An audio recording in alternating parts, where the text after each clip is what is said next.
All right, I'm the Flat Rate Master, and we're talking about the MIlwukee M12 low-speed tire buffer. Now this video has been delayed for a while simply because I wanted to actually use this. Nobody's going to be watching this video and going, I'm going to run out and buy that for a first look. So I wanted to actually use it as much as I could before I did a review on it. Now I don't have the drill attachment, I just have the tire buffer attachment. The issue I had reviewing it was we don't do a lot of tire patches here. We're not a tire store. We do tires, but we don't do a lot of tire patches. We just don't. So I had to get, seat time on it. Now battery life, really good. I don't think I've actually changed the battery on this. The head is standard quick change for a tire buffer. So you can buy attachments anywhere. This is a Steelman wheel. And obviously it has a change to drill mode versus buff mode. Changes the speed. That's about all it does. As far as power, more than enough. Now this does not have the bog down issue that some of the die grinders do, as far as I've seen.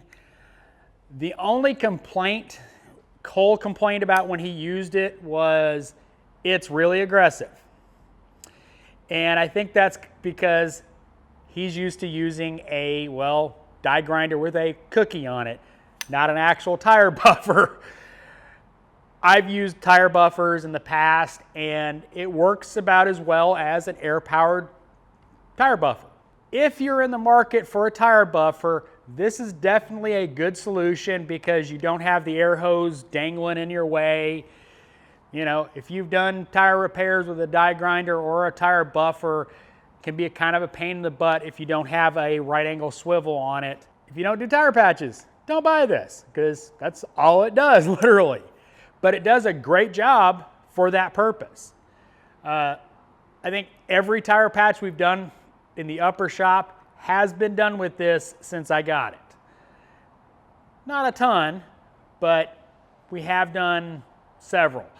I tried to get B-roll shots of it in a tire and there's not good enough light to really get a good shot of it because we don't have a spreader.